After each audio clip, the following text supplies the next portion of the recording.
আসসালামু আলাইকুম। আমি মোহাম্মদ জামাল উদ্দিন।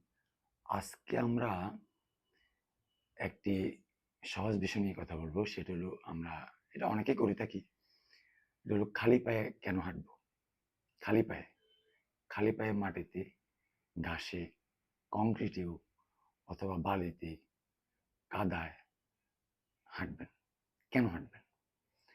খালি পায়ে হাঁটা আমাদের শরীরের জন্য আর্থিং এবং গ্রাউন্ডিং। খালি পায়ে হাঁটা আমাদের শরীরকে পুনরুজ্জীবিত করার জন্য একটি সহজ এবং প্রাকৃতিক ব্যবস্থা।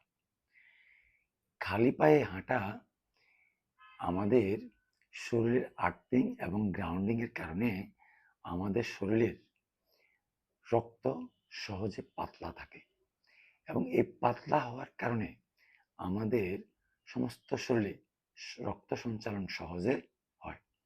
এতে আমাদের হৃদরোগের ঝুঁকি হ্রাস পায় এবং হৃদযন্ত্রের কার্যক্ষমতা বৃদ্ধি পায়। এটি একটি শক্তিশালী এবং প্রাকৃতিক চিকিৎসা পদ্ধতি। খালি পায়ে হাঁটা এবং প্রকৃতিতে হাঁটা এটা মানসিক চাপ কমায়, মানসিক স্ট্রেস থাকলে এটা কমায়। আধুনিক জীবনযাত্রা এবং অস্বাস্থ্যকর খাদ্য অভ্যাসের কারণে আমাদের শরীরে প্রচুর ফ্রি রেডিক্যালস তৈরি হয়।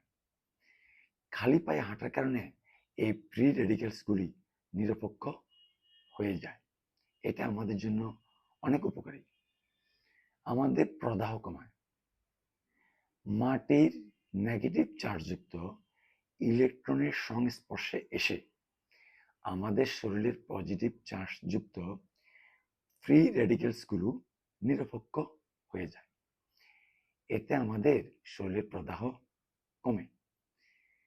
প্রিয় দর্শক, আমরা চেষ্টা করি প্রতিদিন কমপক্ষে 20 মিনিট 30 মিনিট খালি পায়ে মাটিতে, ঘাসে, বালিতে, একটু একটু কংক্রিটেও হাঁটবেন। এখন কংক্রিটে কেন হাঁটবেন? কংক্রিটে হাঁটবেন এই কারণে, কংক্রিটে হাঁটলে আপনার আকুপাংচার হবে এবং আকুপাংচার হলে আপনার পেইন রিলিফ হবে। আজকে এই পর্যন্তই। আসসালামু আলাইকুম।